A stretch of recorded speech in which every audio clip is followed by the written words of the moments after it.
Bom dia novamente. Dando continuidade, né, ao nosso material, nós vamos falar hoje sobre estudos da motivação do trabalho. Tá? Aquele artigo da semana passada, Psicopatologia do Trabalho, eu já postei, tá? E depois vocês dão uma só finalizada de leitura do artigo, tá bom?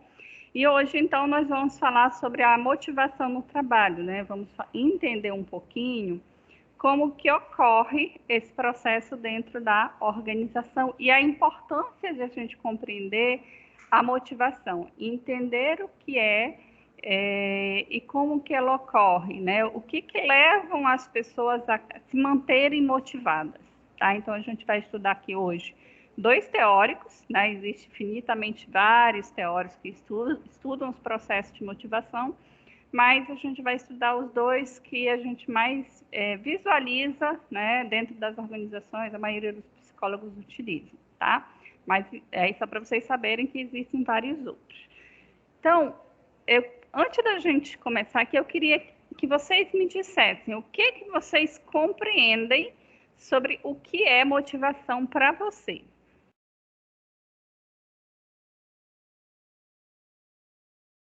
Galera do fundão hoje. Sempre as meninas da frente, hoje eu quero as meninas. Qualquer coisa que venha na cabeça de vocês. Não é para ser nada técnico, né? O que é que, quando fala essa palavrinha motivação, o que é que primeiro vem na cabeça de vocês? O que é que vocês entendem por motivação?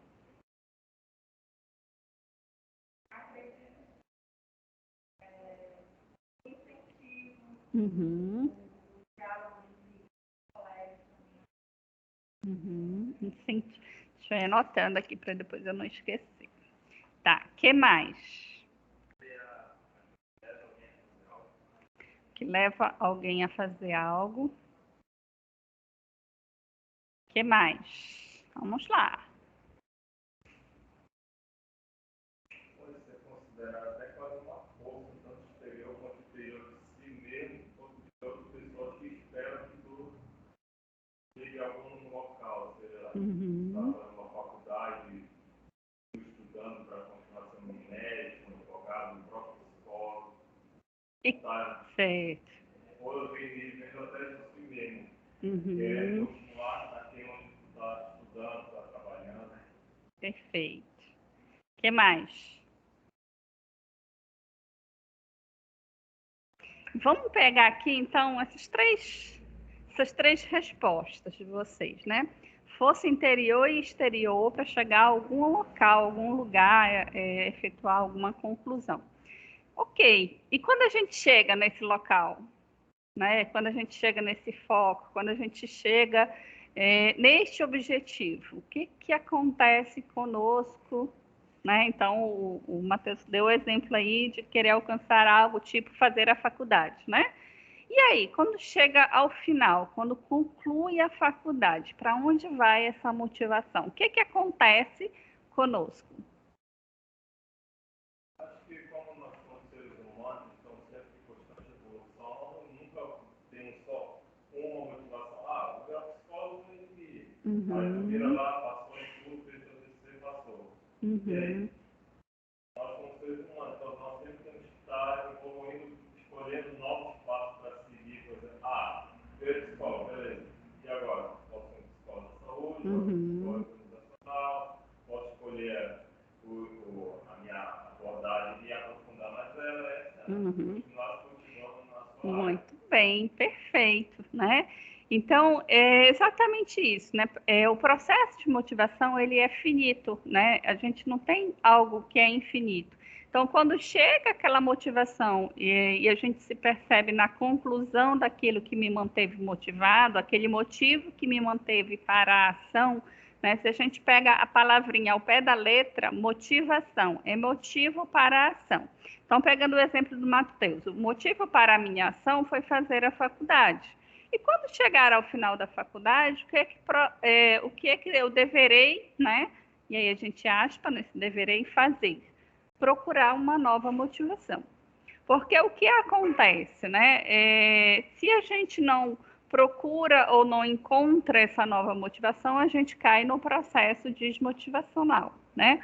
Onde a gente se vê numa falta de perspectiva, porque aí é quando vem os processos de adoecimento e vem os processos de grandes inquietações, onde a gente se pergunta qual o sentido da vida. Em geral, é porque a gente está sem motivação, a gente está sem perspectiva, né?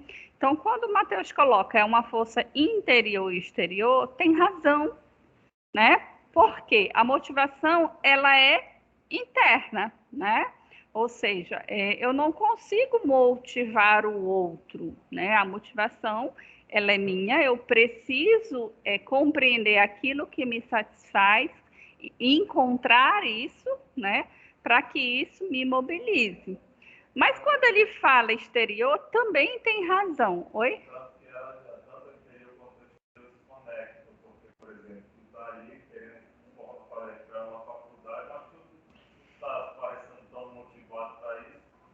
E, consequentemente, as pessoas ao seu redor também não vão te ajudar, porque tu não está demonstrando nada de vontade, assim, o teu sonho, tua profissão, não vão ligar, não vão te motivar, porque não há quase inútil, já que tu não está motivado.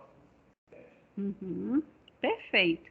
Né? Então, onde entra essa força do exterior? Né? Então, o ambiente não é que ele vá nos motivar, né? E daí, quando a gente for ver aqui os teóricos, né? Um deles fala exatamente o seguinte: o que está no exterior não é que ele nos motive, ele não nos motiva, mas ele tem uma alta capacidade de nos desmotivar. A motivação, ela é interna, mas o processo de desmotivação pode sim vir por uma falta de incentivo. Não quer dizer que o incentivo vai me motivar. O que vai me motivar é eu descobrir aquilo que faz sentido para mim. Mas se eu não estou recebendo desse externo incentivo, isso é desmotivacional. Se o externo me desmotivacionar, não adianta ter só a minha motivação interna, porque o externo está me desmotivando.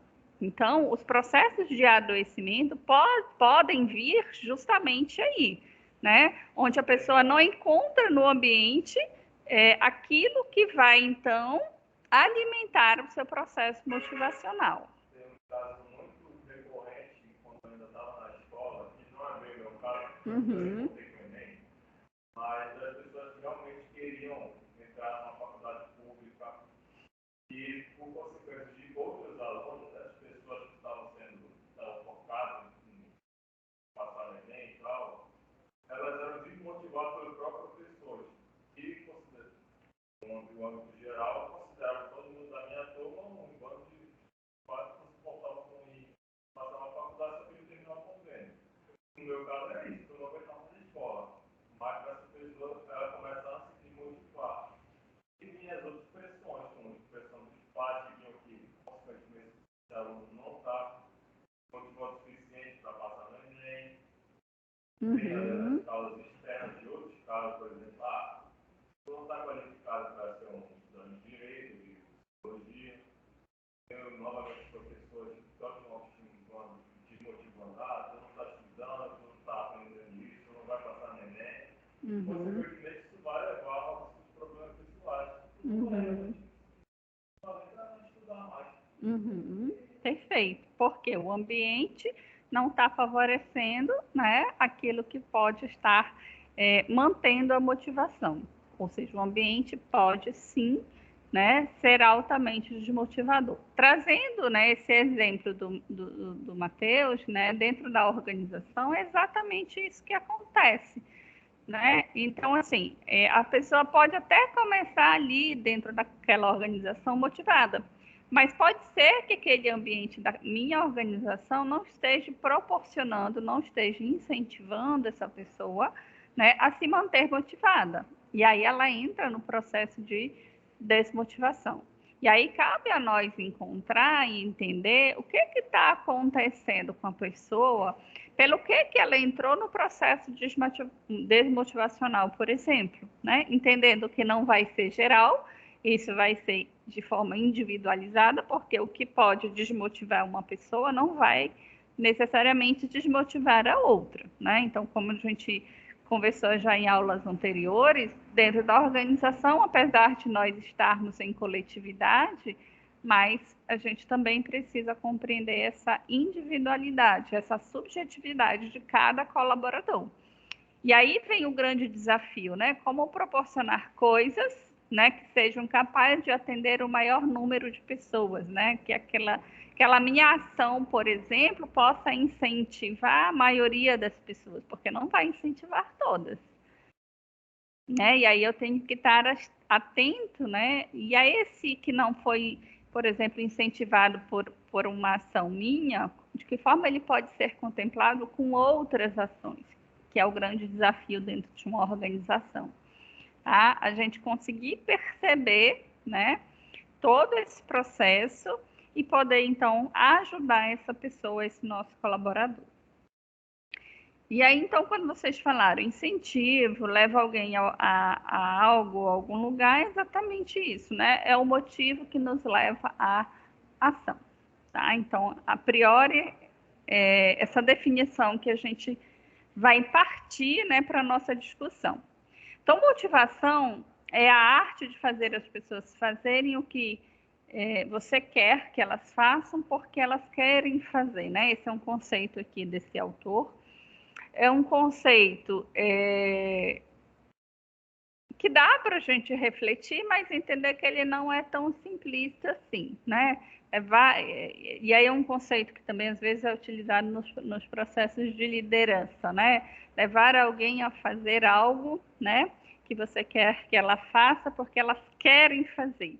Na verdade, essas querem fazer é a motivação, né? Ou seja, a gente conseguir fazer com que esse nosso colaborador queiram, né, participar, queiram estar ali realizando aquelas atividades da organização. Mas para isso, né, não vai ser eu que vou motivar no sentido de fazer essa pessoa querer isso, né? É um grande desafio porque isso tem que vir da pessoa. Mas o meu ambiente ele pode proporcionar, incentivar de alguma forma, tá? Não quer dizer que o ambiente vá motivar, porque não motiva, né?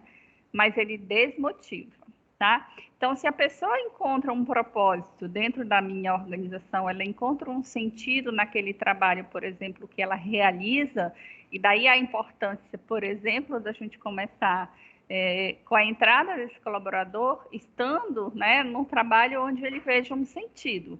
Porque se ele vê esse sentido nesse trabalho, ele vai se sentir, né, com um motivo para a realização dele, seja lá pelo trabalho que ele realize, pela uma promoção que ele visualiza encontrar, pelo bom ambiente de trabalho que ele deseja trabalhar, né? Então, cada um dos nossos colaboradores, eles vão ter uma motivação.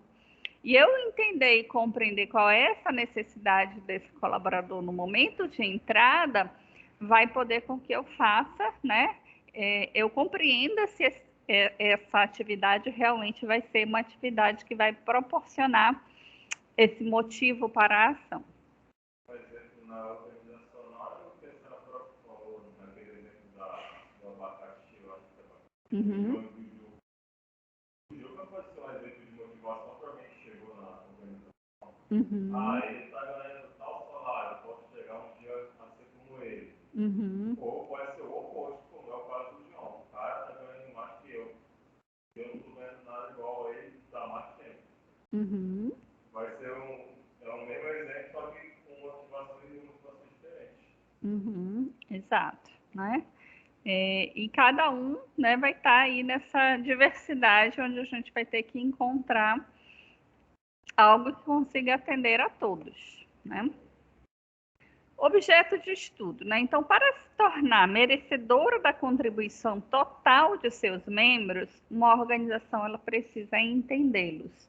E nesse caso, ambas as partes desfrutam do benefício de se conhecerem, né? Então, eu conhecendo o meu colaborador, eu entendendo quais são as necessidades dele, entendendo como ele funciona, entendendo quais são os desejos, eu consigo, então, dentro das minhas ações, estar proporcionando coisas que vá levar a esta realização desse meu colaborador, tá? E vice-versa, né? O colaborador também entendendo o que a organização quer dele, entender como que a minha organização funciona, ele também vai conseguir dar esse retorno. O que ocorre também? Muitas organizações elas têm um processo de comunicação muito deficiente. Então, o colaborador ele nem ao menos sabe o que a empresa espera dele. Ele nem ao menos sabe o que o próprio gestor espera dele. Ele começa a trabalhar na organização, esse gestor nem chama para dar feedback de como está indo esse trabalho dele, se está indo bem, se está indo mal, se ele precisa melhorar alguma coisa, né? Muitos deles se sentem, né, como se fosse aquele barco à deriva, né? Está indo, mas não sabe se está indo para o lugar certo, porque ele não vai recebendo feedbacks de gestor. Mas, né, vamos pensar logo nesse que entrou. Chega o final dos 3 meses, ele chama para ser desligado, sem nunca nem ter sido chamado para uma devolutiva de como estava sendo o trabalho, do que ele poderia melhorar, né? E daí chega ao final dos 90 dias, que é o período de experiência, né? Quando finaliza o primeiro momento de entrada desse colaborador para verificar se será realmente efetivado ou não, ele é desligado, né? E aí, onde é que está essa humanização? Onde é que está essa liderança de um gestor que trabalha dessa forma? Se o trabalho do gestor é liderar, é incentivar, é orientar, por que ele não orienta esse colaborador e ele informa esse colaborador se ele está indo bem, né? Por que ele não dá feedbacks? Por que quando ele entra na organização, esse gestor não faz uma orientação do que a organização espera dele? Como é que o outro vai dar um retorno se ele nem menos sabe o que se espera dele, né?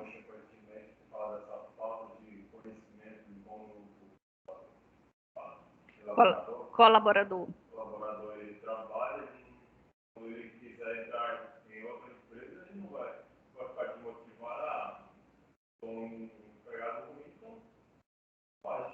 Aí só vai entregar um trabalho ruim. Vai ser ruim para a empresa que ele está trabalhando. Ele pode também nem procurar outros trabalhos por conta de algo que foi tão negativo para ele. Ele pode vir a adoecer, né? Ou ele pode, né, procurar um novo local, encontrar um novo emprego. A nova empresa pode dar um feedback, ele pode melhorar, ele pode despontar, ele pode dar certo. Ou ele pode encontrar uma outra empresa no mesmo perfil e ser demitido de novo e ninguém deu um feedback do que ele precisa melhorar. Né? Então, se a gente olha para o nosso papel enquanto um psicólogo organizacional, eu preciso intervir aí. Onde é que eu tenho que intervir? O que vocês acham? De que forma eu poderia fazer uma ação neste exemplo?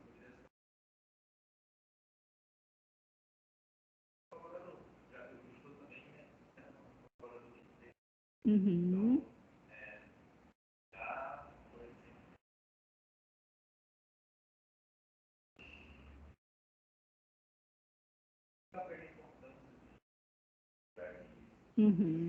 Perfeito.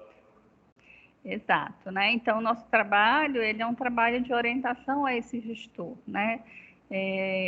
Por exemplo, chamar esse gestor e dar um feedback para ele de como é que está a liderança dele, de como ele pode melhorar a liderança dele, né? Orientá-lo de qual é a responsabilidade de um gestor com a sua equipe, com o seu colaborador quando chega, né?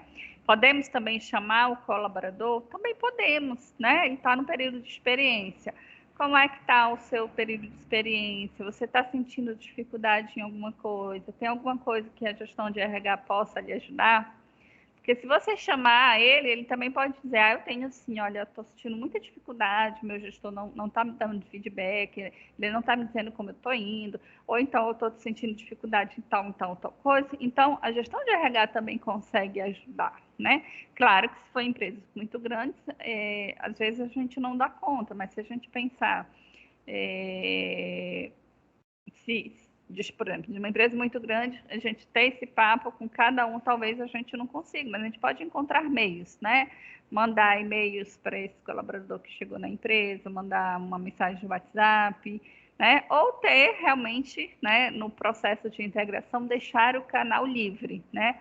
Olha, você está entrando aqui na empresa, a gestão de RH, o objetivo dela é esse. Então, qualquer dificuldade que você precisar, seja nesse momento inicial ou seja posteriormente, procure a gestão de RH, a gente está aqui para orientar, a gente está aqui para ajudar. E daí também deixar muito claro qual é a função da gestão de RH dentro da minha organização.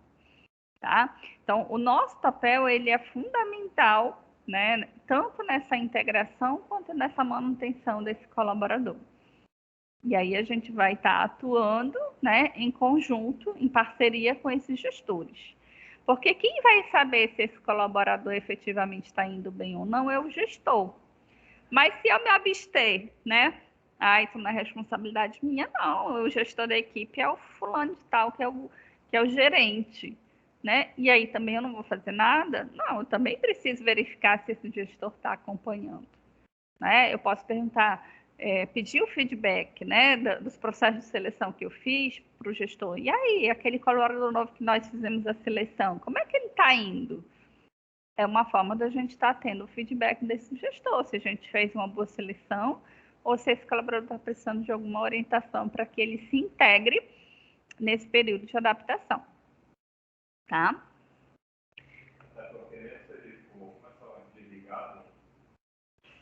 Tendo feedback, ele vai se motivar a melhorar.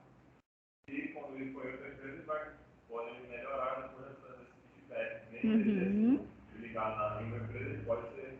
Perfeito. Na segunda. E ele pode melhorar ainda para permanecer nessa primeira, né? Então, por exemplo, o período de experiência é 90 dias. Se nos primeiros 30 dias o gestor chama e dá um feedback, ele ainda tem mais 60 dias para melhorar. Se esse gestor chama com 60 dias, ele ainda tem 30 dias para melhorar. O que não adianta eu não falar nada, chegar a 90 dias eu chamo e digo que ele está sendo desligado por isso. Qual a oportunidade que eu dei dessa pessoa de refletir, melhorar e mudar? Nenhuma. Em 3 meses ele pode melhorar esses aspectos que ele foi desligado e ele não soube. Exatamente. Tá? Então, o objetivo não é que ele melhore para a próxima. O objetivo é que ele tenha a oportunidade de melhorar para a nossa empresa ainda, né?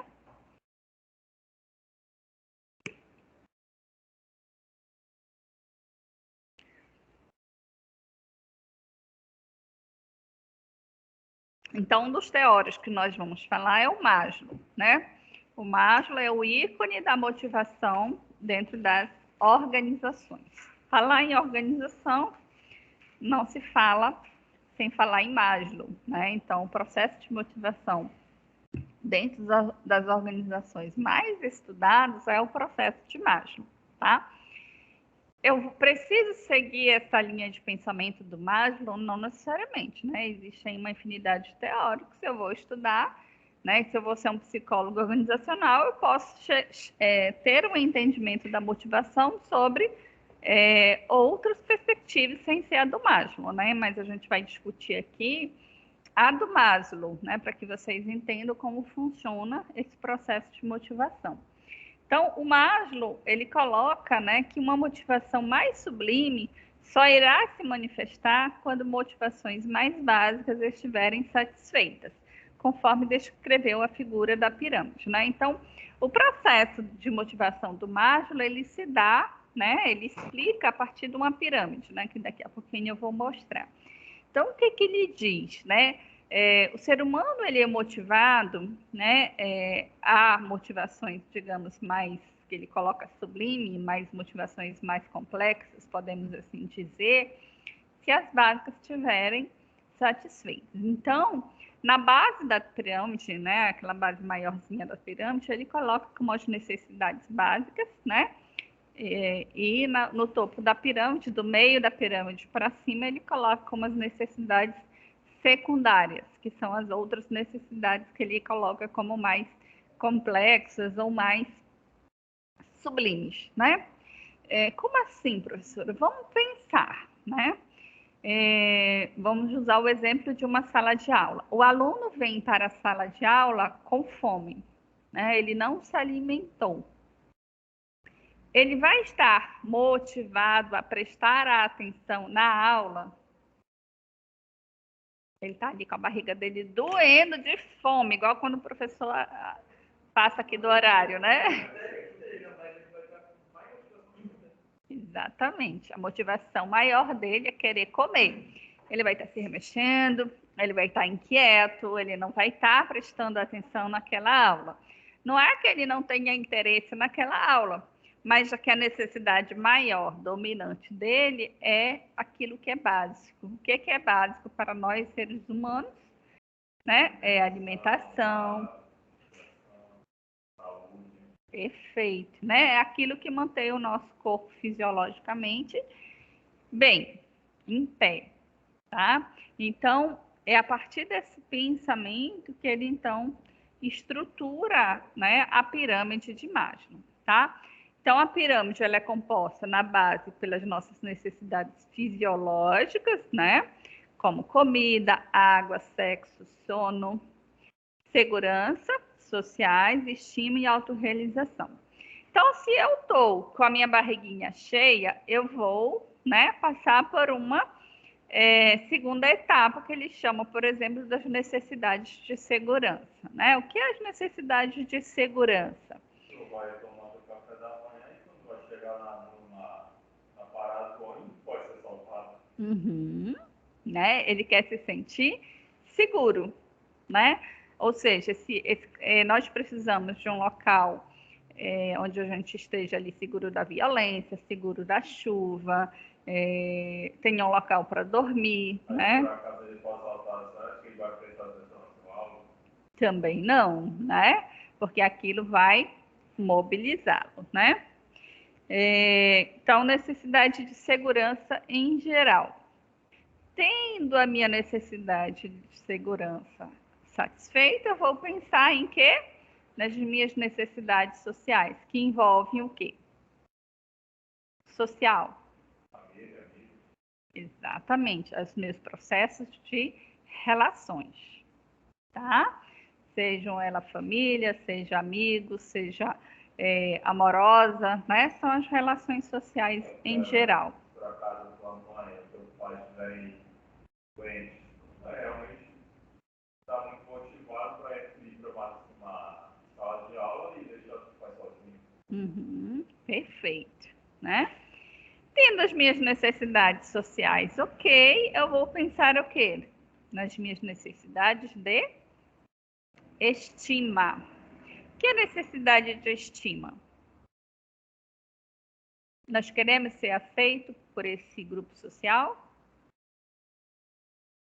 Ser reconhecido? Sim, é uma necessidade. Não, depende do grupo, não. Depende individualmente de cada um de nós, né? Nós não temos necessidade que nossa mãe ou nosso professor, né, ou nosso amigo diga se a gente está indo bem. A gente não pergunta, a gente não pede uma ideia, uma opinião. O que a gente quer, na verdade? É uma validação, né? Se eu estou indo bem, se eu não estou indo bem. Porque, por exemplo, se por acaso está fazendo um desenho por acaso. Está fazendo o quê? Desenho. Um desenho? Tá. Aí um pode estar bom, outro pode estar ruim. Ele pode ser motivado ou desmotivado nesse desenho. Se pode estar ruim, ele pode estar bom. Aí você vai se sentir motivado para melhorar a sua habilidade de desenhar.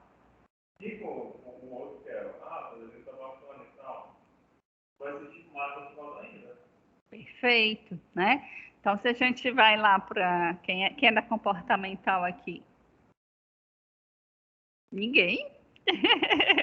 Se a gente vai lá para os conceitos de reforço.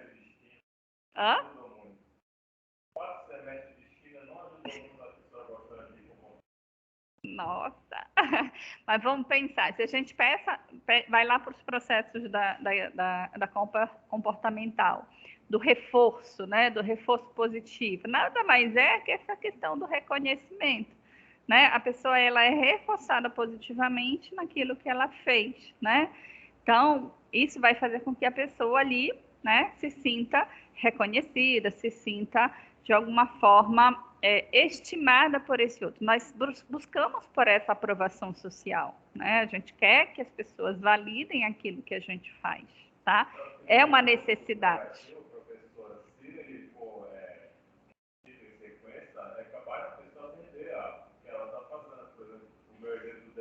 Uhum.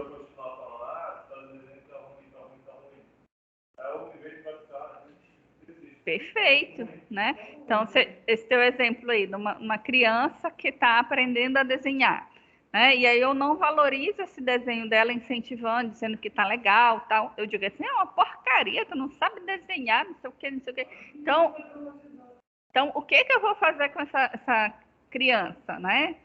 A necessidade de estima dela, de ser reconhecida, vai estar sendo o que ali? Jogada para baixo, né? Então, essa pessoa poderá se desmotivar. Todas as pessoas vão se desmotivar com isso? Não, né? Em todas as situações? Não. Mas a gente entende, né, que é um processo que ocorre, né, e que ela poderá, nesta situação, até não se abalar. Mas se isso for recorrente em todas as outras áreas, as chances são maiores ainda, tá? Tendo a minha necessidade de estima, ok, né? A gente vai para os processos de autorrealização, tá? O que é a autorrealização? É aquilo que a gente encontra como sendo o máximo, né? Que eu me sinta ali satisfeito com a minha vida como um todo, tá? Então, se a gente pega essa mesma pirâmide e transporta isso para dentro da organização, para dentro do processo de satisfação no trabalho, né? Então, vamos entender. Necessidades fisiológicas. O colaborador ter um horário de trabalho que lhe permita, né, sair para almoçar, sair para lanchar, né? Esse colaborador ter o intervalo de descanso para ele ter o repouso desse corpo dele, né? Ele ter um conforto físico para esse corpo dele, ele ter uma cadeira que ele possa sentar com conforto, né? Isso está dentro das necessidades fisiológicas dele, né? Se a gente vai para as necessidades de segurança, ele está num ambiente de trabalho onde ele se sinta seguro, né? Onde ele não sinta que alguém vai assaltá-lo, onde ele não sinta que né, aquele negócio do que ele mexe, aquela caixa vai cair em cima da cabeça dele, né? É uma necessidade de segurança. Ele pode até trabalhar num ambiente inseguro, mas como é que vai estar nessas condições desse trabalho para ele, né? Vai ser extremamente, né, desmotivacional. Qualquer momento uma caixa, né, pode cair em cima da cabeça dele, né? Aí entra também as questões de remuneração e benefícios, permanência no emprego, ele está no emprego onde ele não sinta aquela sensação de que a qualquer momento ele pode ser demitido, tá? Isso também faz parte, né, do processo. Então, quando a pessoa trabalha dentro de uma organização, que tem algumas organizações que é exatamente assim, a pessoa trabalha na apreensão de que a qualquer momento ela vai ser demitida. Ou então, esse colaborador está com uma remuneração que não lhe permite, né, ele se sentir seguro com essa remuneração. Uma alimentação, por exemplo, que não está dando nem para ele comprar, uma remuneração que não está dando nem para ele comprar a alimentação para manter as necessidades fisiológicas dele, ok. Sociais, né? Amizades dos locais de trabalho, né? O processo de relação, né?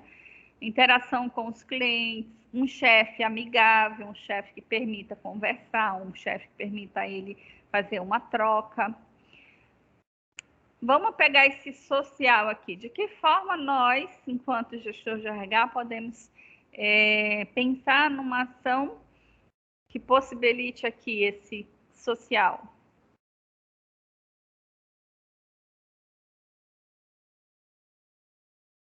Já falei que o social é proporcionar, né, as relações dentro do ambiente de trabalho.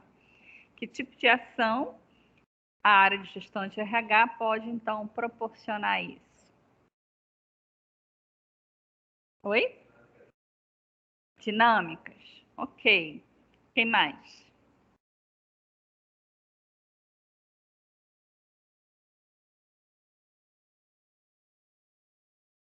Pode falar. Vai falando, falando. Hã?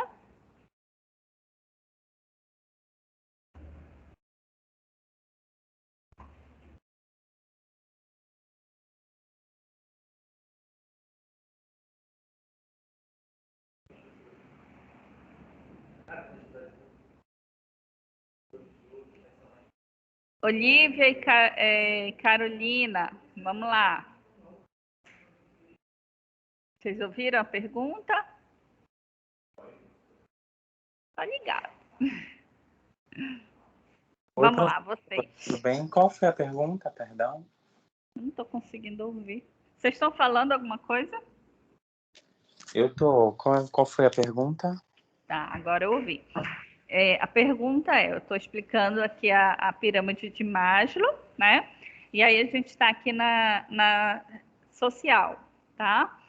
As necessidades sociais que nós temos. E aí eu coloquei que é a questão de termos, transferindo isso para dentro do ambiente de trabalho, é termos relações, né, dentro do ambiente de trabalho, né, ou seja, ter ali os colegas de trabalho. E aí eu perguntei que ações a área de gestão de pessoas pode proporcionar para favorecer esse processo de relações dentro do ambiente de trabalho. Mas a ação em si, professora, eu vou interpretar como uma ação do meu. O diálogo, né? Eu acho que algumas vezes aquelas reuniões um pouquinho mais dinâmicas, sem de ter alguém específico para gerenciar, mas onde todos possam ter a oportunidade de dar a sua voz também, entendeu? Certo. Então, seria reuniões, né? Dinâmicas e reuniões onde as pessoas pudessem falar e interagir. O que mais? Agora, vocês, meninas aí do fundão.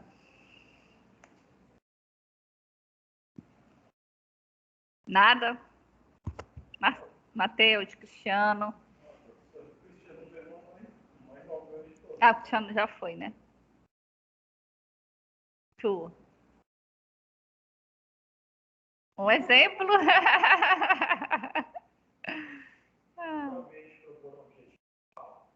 Objetivo grupal. Tá, mas eu quero que vocês me dêem um exemplo. Vocês estão falando de grupo. Um exemplo de grupo. Já tem um objetivo da empresa, mas gestor, por exemplo, poderia dar algo mais específico para eles fazerem grupo. Tipo, é isso que eu quero que vocês falem.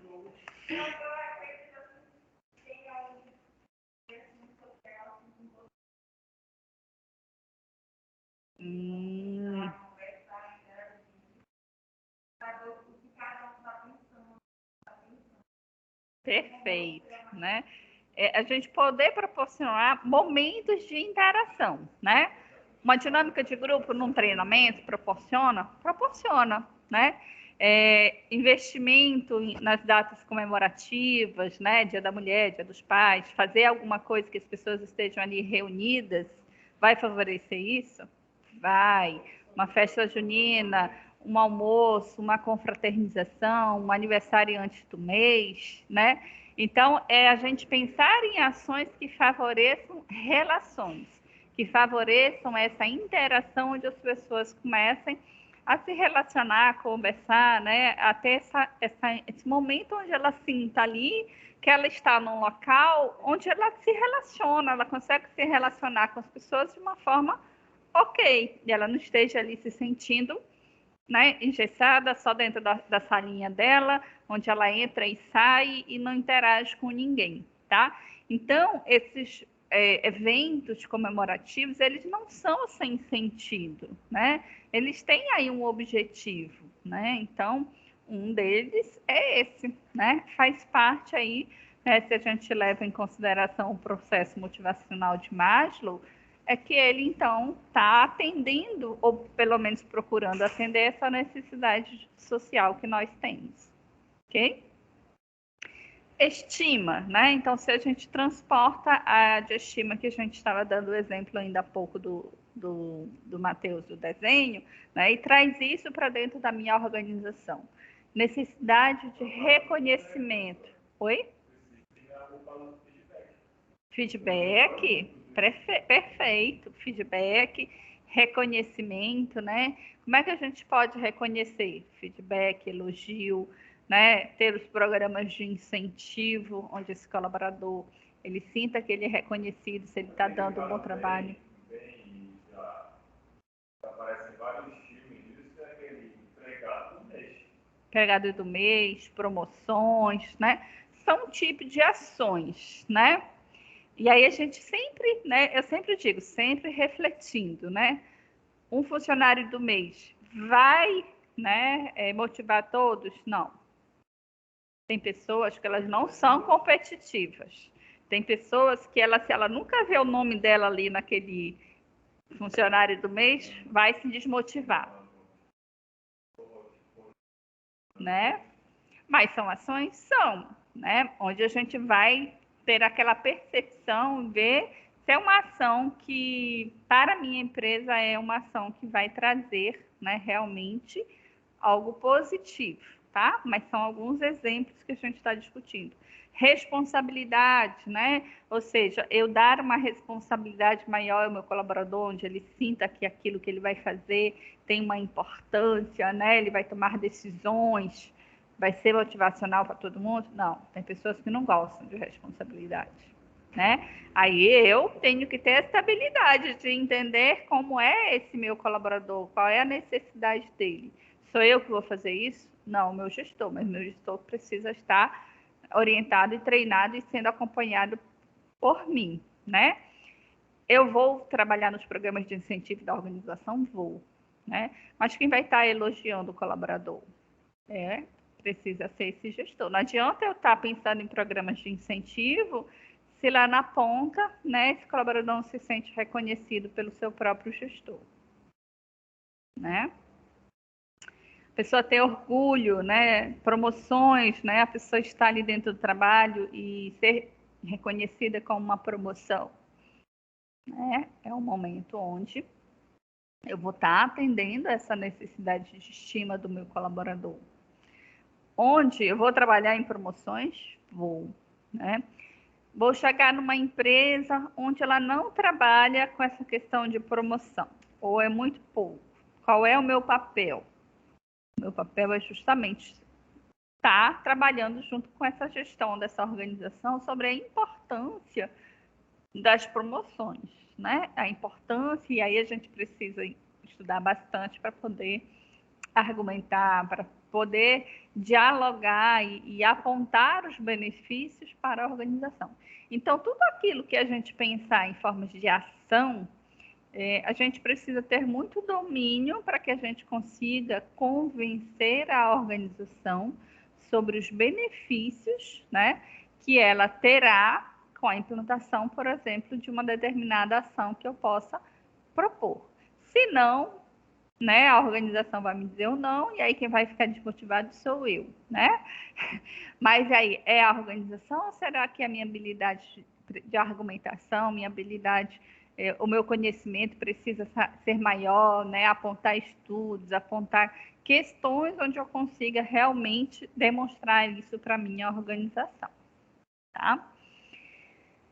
Autorrealização, né? E aí, dentro do ambiente de trabalho, pode ser, para esse meu colaborador, ele está num trabalho desafiante, num trabalho onde dê ali autonomia, diversidade, participação nas decisões, crescimento pessoal e por aí vai, tá? Entendendo que a autorrealização é o topo. Ok? Como é que chegou aí? Deu para entender a pirâmide? Perfeito, né? Então, aqui, na verdade, eu só reforço um pouquinho mais, né? Então, as necessidades fisiológicas são consideradas básicas e se referem à sobrevivência do homem. como alimento, sono, sexo, né? Nas organizações, podemos atender essas necessidades por meio de melhor salário, intervalos para descanso, férias, né? Cafezinho, barriguinha forrada, né? Algumas empresas fornecem café da manhã, algumas empresas fornecem o almoço dentro da própria organização.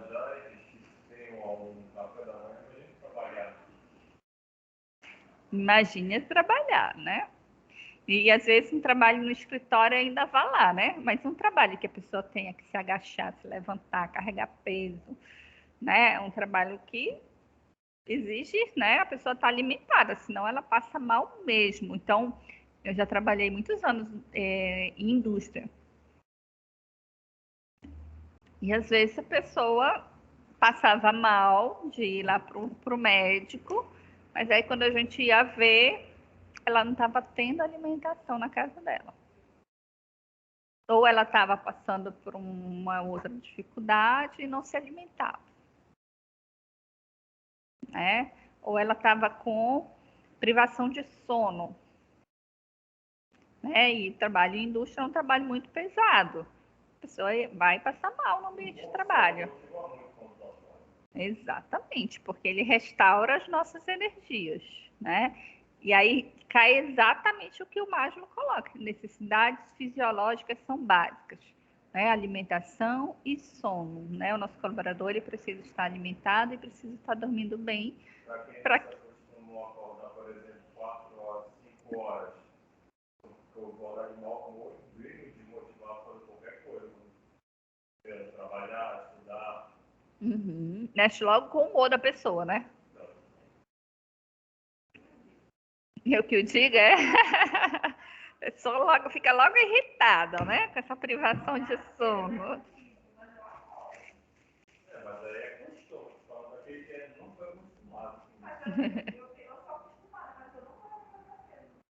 Toda a minha história de escola foi no período da nossa família, era sempre a mesma vida até hoje. Mas aí era óbvio para mim, né? Mas aí, uma reflexão para ti. Eu acordar cedo ou será que eu estou dormindo? Ou eu estou dormindo tarde?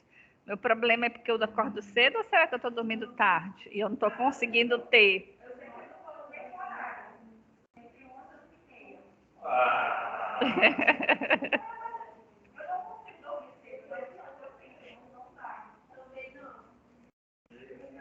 que com 9 horas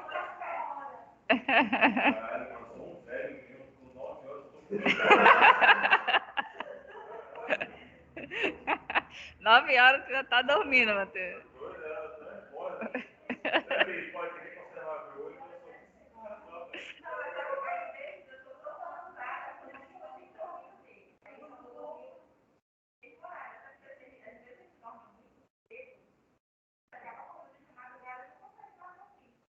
Também.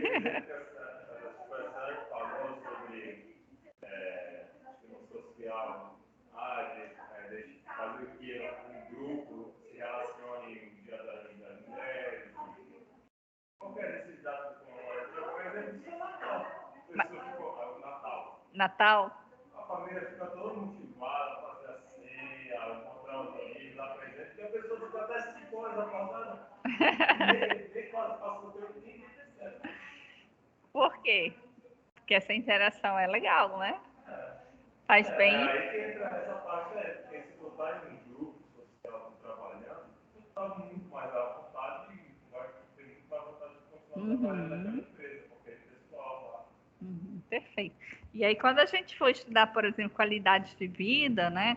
E qualidade de vida no trabalho, a gente vai ver justamente que isso também está extremamente relacionado. Um dos princípios de ter qualidade de vida é ter relações, né? Se a gente vai para o conceito de saúde mental, né? A gente precisa também das relações, né? Se a gente vai para o conceito de saúde, né? Do homem, né? O biopsicossocial, né? A gente está indo para as relações, né? Que é o bio, as necessidades fisiológicas, né? Então é exatamente todas as nossas ramificações, todas as nossas necessidades, elas precisam estar atendidas para que a gente se sinta motivado. Se alguma delas não tiver, né, aquilo, né, se eu falo aí dentro da Gestalt, vai ser uma necessidade que está ali aberta, buscando pelo fechamento, porque aquela necessidade ali não foi realizada, não foi satisfeita, tá? E aí a gente consegue fazer a mesma, né, com um assunto a gente faz várias leituras, pegando, né, a percepção que a gente pensar. Social, né? Então, tendo alimento, descanso, condições para suprir as necessidades básicas de segurança, a pessoa quer pertencer a um grupo, que é o que a gente acabou de discutir, né? Como falei, por acaso, você faz todas as necessidades de segurança, está em um local seguro, indo trabalhar em um transporte seguro, já se alimentou, já acordou-se bem. Que adianta fazer tudo isso aí, chegar em um trabalho que pessoa que tu não gosta. Uhum. Ou mesmo até estudar, no meu caso, pessoa que tu não gosta. Uhum. Ainda bem que tu gosta de todo mundo, né, Matheus? Né? Então, a integração. Os processos de integração, né? As confraternizações, tudo vai proporcionar isso. A partir do momento em que a pessoa pertence a um grupo, ela deseja ser reconhecida por esse grupo, né? Ser estimada. Uma crítica pode ser considerada? Uma quê? Crítica. Depende, né? É uma crítica construtiva, uma crítica que vai deixar... Pode. É o processo de feedback, né? O que é o feedback, né? O feedback, na verdade, é a tal da crítica construtiva, né? Onde a gente vai dar um retorno para a pessoa do que precisa ser melhorado, mas a gente não vai fazer isso. Seu desenho tá uma porcaria, não sei o que. Não, a gente elogia, né? Olha, isso aqui ficou muito legal, né? Pode melhorar isso, pode melhorar de tal forma. A gente não vai diminuir o que a pessoa fez, né? Mas a gente vai dar sugestões de melhorias, por exemplo, para ficar ainda melhor, né? Então, isso não vai desmotivar, diferente do que eu ir num processo onde eu vou diminuir aquilo que a pessoa já fez, né? E aí, vamos supor, o gestor só chama para dar feedback construtivo, nunca chama para dar um elogio. A pessoa vai sentir, não vai? Então, não é só dar feedback. Eu também preciso chamar essa pessoa quando ela faz, olha, isso que você fez, foi bacana, não sei o que. É um elogio, é um reconhecimento. A pessoa recebe o primeiro feedback, você está bom nisso. Aí a pessoa começa a melhorar nisso, aí o cara vai lá e encontra mais erros do cara. Aí critica mais, deixa o cara desmotivado. Aí o trabalho ficou uma merda. Ou então ele deu o feedback, a pessoa melhorou, mas ele não chamou, olha, você melhorou nisso, né? Parabéns, não sei o quê. Não deu aí o reconhecimento pelo esforço, né? Não fez o elogio, tá? Então eu entendendo disso, né? Agora vocês já entendem, né? Da importância, né? Disso e começar quando vocês estiverem dentro das organizações, né? Sobre isso. Aquele comentário que eu tive, acho que foi naquele exemplo lá do João, falou que não é só a motivação que vai continuar deixando ele a fim de trabalhar em determinada empresa que vai deixar ele lá. Porque tem diversos tipos de motivação. O cara está com um salário melhor que eu, então tem que melhorar nisso. Mas o cara está pouco tempo que eu e está ganhando mais que eu. Aí vai ficar nesse até o cara ficar desmotivado de peixe. Uhum. Né? Mas aí vamos pensar o mesmo exemplo do Juca, né? Será que o Juca estava recebendo feedback do que ele precisava melhorar? Né? Às vezes a pessoa está muito ruim, né? Ele não serve para ser promovido, um exemplo, né? O gestor nunca promove ele, mas o gestor também nunca chama para dizer o que é que ele pode melhorar. Mas também não demite porque ele é bom em tal coisa, senão ele não estava lá. ele é bom em tal coisa, mas o que eu posso olhar para essa pessoa para que ela seja reconhecida pela organização, né? Então, se para ser promovida precisa de tais e tais critérios, então por que não eu dar esse feedback a essa pessoa, né? Então, quando um colaborador recebe um elogio, é promovido ou reconhecido pelo seu trabalho, ele então experimenta aí esses sentimentos da estima. Maslow afirmou que autorrealização, né? Maslow afirmou que essa necessidade está ligada ao desejo de nos tornarmos aquilo que somos capazes de ser. Quando ele diz o que um homem pode ser, deve ser. Para ele, esta é a necessidade mais difícil de ser suprida, uma vez que ela se manifesta de formas diferentes.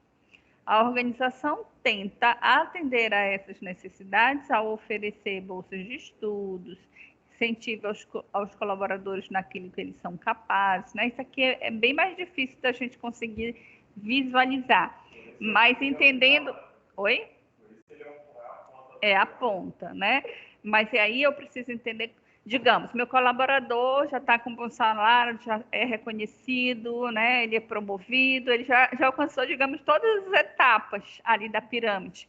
Aí, digamos que ele passou por tudo. Vai chegar um momento que ele vai ficar desmotivado se a organização não conseguir, né, fazer uma outra virada de chave para ele. Porque o que acontece conosco? Tendo uma necessidade satisfeita, eu vou buscar outra, né? O próprio exemplo de vocês. Terminei minha faculdade, eu vou buscar uma outra coisa. A pessoa saudável, ela fecha e busca. Fecha e busca. Quem não busca novas é que ela está no processo de adoecimento. Ela estagna ali, né? Ela fica em uma das necessidades e não mobiliza ação para ir para outra, né? Uma outra coisa, né? Ela fica ali. O que tu falou, Matheus?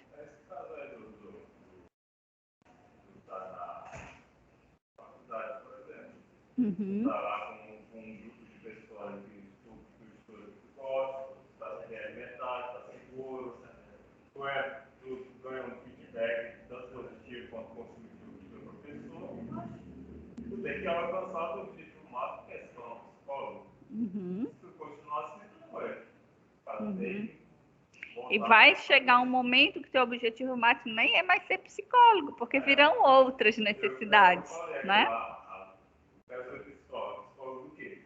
Uhum. Escolar, hospitalar. Uhum. Uhum.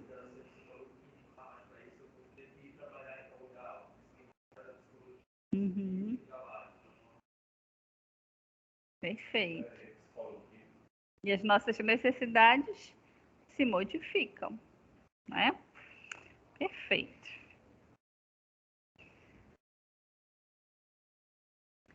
Tá. E aí agora a gente vai falar do Heisberger, né? O Heisberger foi um outro, né, estudioso dentro dos processos de motivação.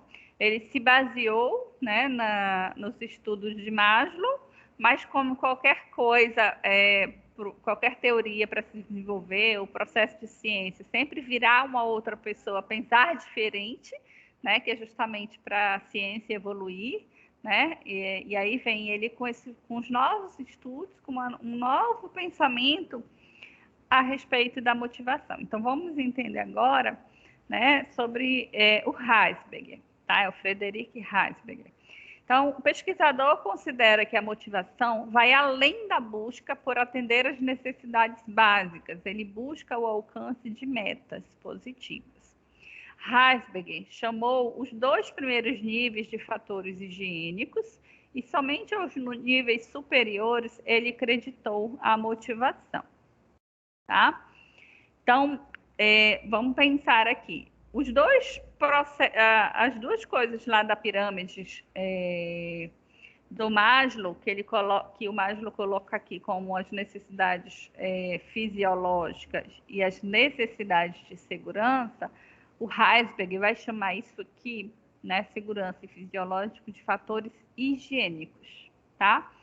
Social, estima e autorrealização é o que efetivamente para ele é o processo motivacional. Como assim, professora? Que viagem é essa? O que é esse tal fator higiênico? Oi? Ele está errado? O que ele vai dizer? Que esse fator higiênico, ele não motiva, mas ele desmotiva. Tá. Então, se tu não beber água, tu vai estar muito motivado para fazer as coisas. Não. A ideia dele é o seguinte: se tu tiver água, tu não vai sentir motivado para nada. Não é a água que vai fazer isso. Mas se tu tiver com sede, tu não vai ter motivação para fazer nada. Devo entender o raciocínio dele? Se tu tiver alimentado, não é isso que vai fazer tu te motivar. Né? Mas se tu tiver com fome, isso vai te deixar extremamente chateado. Então, vamos pensar, né, dentro de um processo da organização, e ele também tem razão, né? Vamos pensar aqui. Necessidade fisiológica, onde a gente colocou aqui, por exemplo, conforto físico no ambiente de trabalho, o horário de trabalho certinho para a pessoa ir lá tomar o seu café, né? A empresa forneceu o café da manhã, forneceu o almoço. Ele diz o seguinte: se a empresa oferecer isso, né, no pensamento dele, isso não vai motivar. Não é isso que vai fazer a pessoa trabalhar, né, feliz da vida ali. Não é o café, não é aquele almoço. Mas se não tiver, ela vai reclamar. Ela vai ficar desmotivada.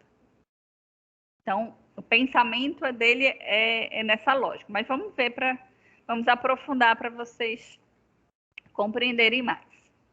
Né? Segundo o autor, os fatores higiênicos não são capazes de motivar, mas, pelo contrário, possuem extrema capacidade desmotivadora, caso não se processe minimamente, né? Então, se a gente refletir, é como se fosse mais ou menos assim, né? O colaborador ele vai entender que isso é básico, né? Que isso já é um direito, por exemplo, né? E que não é algo, né? Assim, onde ele se sinta realmente reconhecido, ter o horário certinho para trabalhar. É básico, né? Então, é mais ou menos a ideia do Heisberg, né? Então, ele considera que a motivação vai além da busca por atender às necessidades básicas. Ele busca o alcance de metas positivas, ou seja, a pessoa se motiva por coisas maiores, tá? Heisberg chamou os 2 primeiros níveis de fatores higiênicos e somente os níveis superiores ele acreditou a motivação. Segundo o autor, os fatores higiênicos não são capazes de motivar, mas, pelo contrário, possuem extrema capacidade desmotivadora caso não se processem minimamente, tá? Então, né, a gente tem que pensar, né? Realização eu repeti aqui, depois eu vou tirar, tá? Então, se a gente pensar salário, segurança, relacionamento com os colegas, condições de trabalho, relacionamento com o chefe, política da empresa, ele considera isso como fatores higiênicos. Esqueçam essa realização aqui, tá? Por quê? Porque ele entende que não é isso que vai motivar. Não é um salário que vai motivar. Mas tira o salário da pessoa. É nesse sentido. Para ele, o que vai deixar a pessoa motivada é o reconhecimento, é a pessoa se sentir ali, ter um sentido naquele trabalho que ela faz, né? Onde aquele trabalho, por exemplo, ela sinta que é um trabalho que dá autonomia para ela, é um trabalho onde ela gosta de fazer aquilo, tá? Então, ele chama como fatores motivacionais a realização, o reconhecimento, o trabalho em si, as responsabilidades, o crescimento profissional, o avanço de carreira. Ok? Então, é como se ele colocasse, a gente pegar, essa aqui não é a pirâmide de Herzberg, né? Essa aqui é a pirâmide de Maslow. Ele se baseou nos estudos de Maslow e pensou de uma forma diferente, né? Então, o que o Maslow coloca aqui como necessidades de segurança e fisiológica, Herzberg coloca como e as necessidades sociais também, tá? O Herzberg coloca como fatores higiênicos. Oi? Até as sociais. E para ele, né, as de estima e autorrealização aqui efetivamente são os fatores de motivação, tá? Quem está certo ou que está errado, nem tem certo e nem errado, né? São visões diferentes. Aí você, né, vai escolher qual faz mais sentido para você, né? Então, se eu sou um psicólogo organizacional, né, a partir de qual teórico da motivação eu vou montar e pensar nas minhas ações que possam então proporcionar motivação dentro da organização. Né? Então, é neste sentido. Eu conhecer os diversos autores dos processos motivacionais, não são só esses, existem uma infinidade, e a partir desse autor, né, eu, então, utilizar isso enquanto referência para pensar nas minhas ações, ok? Heisberg identificou que algumas características tendiam a estar mais relacionadas com a satisfação do trabalho, e outras com a insatisfação. Então, com base nos dados coletados, o Heisberg nos diz que o oposto de satisfação não é insatisfação. A eliminação de características de insatisfação não levaria necessariamente à satisfação.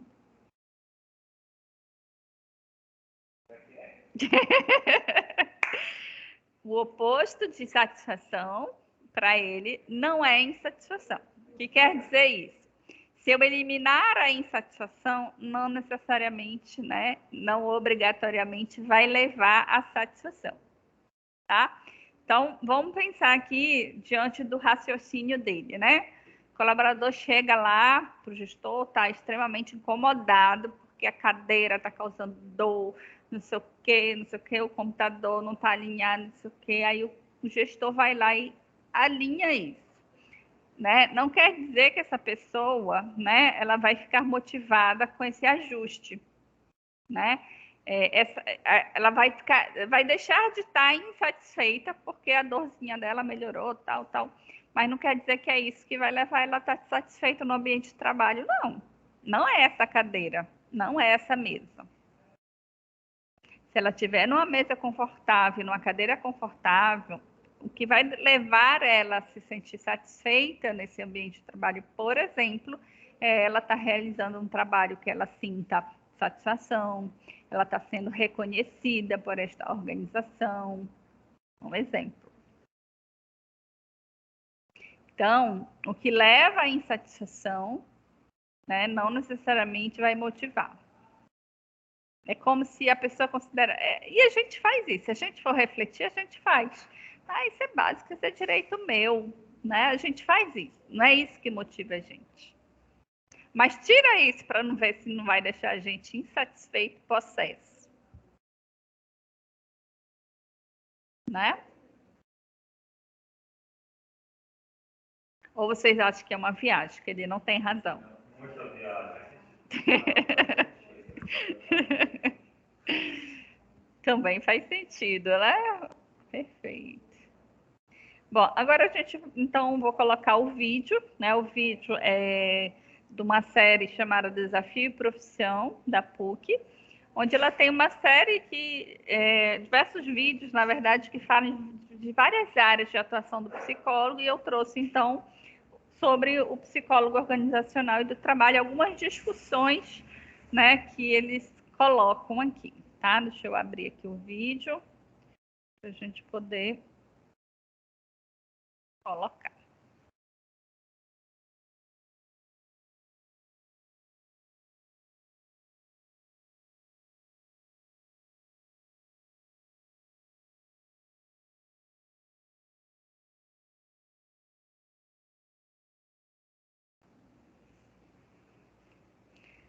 Agora, né, acertar, não colocar isso aqui.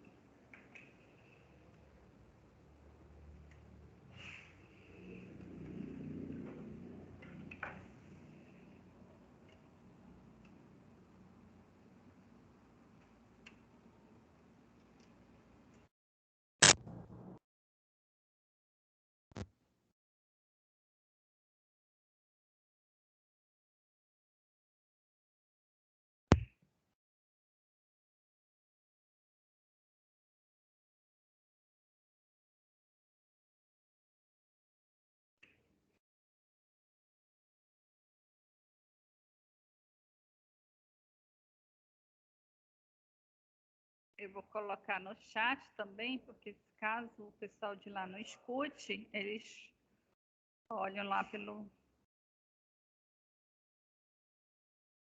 caminho.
Pronto.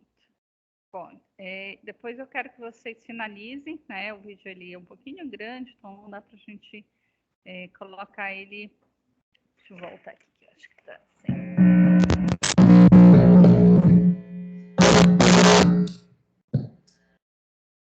Bom, o vídeo ele é um pouquinho grande, né? Então eu quero que depois vocês finalizem, né, de assistir ele em casa, mas o que eu queria passar para vocês é logo essa discussão que a gente foi na nossa primeira aula, né? O que é psicologia do trabalho, o que é psicologia organizacional. Então, assim, os autores não têm ainda uma definição muito clara, né? São utilizados, na verdade, de forma correlatas, né? Se eu estou dentro de uma organização, eu vou trabalhar com aquilo que faz parte do trabalho, mas não necessariamente, para eu ser psicólogo do trabalho, eu preciso estar dentro de uma organização, né? Mas eu vou estar trabalhando com questões relacionadas ao trabalho, seja num processo de orientação profissional, seja eu como um consultor, seja eu como um pesquisador, né? Eu vou estar ligado a questões relacionadas ao trabalho, né? Entendendo que a psicologia do trabalho é muito mais ligado às questões de adoecimento com relação a esse processo de trabalho, esses estudos, né? E a organização ela é muito mais pensada, né? Quando fala em psicologia e organização, é muito mais pensada nas ações do psicólogo para ali dentro da organização, para melhor favorecer condições de trabalho melhores, promover saúde mental dentro do ambiente de trabalho, né? Está olhando para a saúde desse trabalhador como um todo, tá? Outro ponto que o vídeo coloca, né, é a questão do fazer terapia, né? Então, o psicólogo organizacional, ele não faz psicoterapia dentro de uma organização, embora ele vai sim precisar acolher em muitos momentos, embora vai sim precisar fazer escuta para que ele também possa compreender aquilo e ele possa, então, encaminhar, fazer o direcionamento necessário, tá? Então, ele faz a escuta, né? Inicial, não necessariamente o processo de psicoterapia, tá? Então, é neste sentido para que a gente possa compreender melhor essa função do psicólogo organizacional e do trabalho, que, em geral, hoje em dia, a nomenclatura que se utiliza é essa. Não é psicólogo organizacional nem psicólogo do trabalho. É os dois juntos, né? Que a gente entende que vai trabalhar junto dentro de uma organização. Então, psicólogo organizacional e do trabalho, tá? Na quinta-feira, eu vou estar dividindo os grupos para a gente já começar a fazer o nosso seminário, tá? Como é que vocês estão fazendo quando vocês fazem seminário? Vocês já têm grupos formados? São quantos grupos? Que normalmente vocês fazem? Uns 4, 5? Para eu pensar nos temas. Passa o tema e a gente forma um grupo. Em cima, né? São 5, 6 grupos. Ah, então perfeito. Então aí a gente já vai fazer isso na quinta, para a semana que vem a gente já começar, para não deixar muito em cima da hora quando os outros professores também estiverem fazendo, tá? Então quinta-feira peço aí que vocês venham para a gente já fazer essa divisão. Então é isso, gente. Boa semana.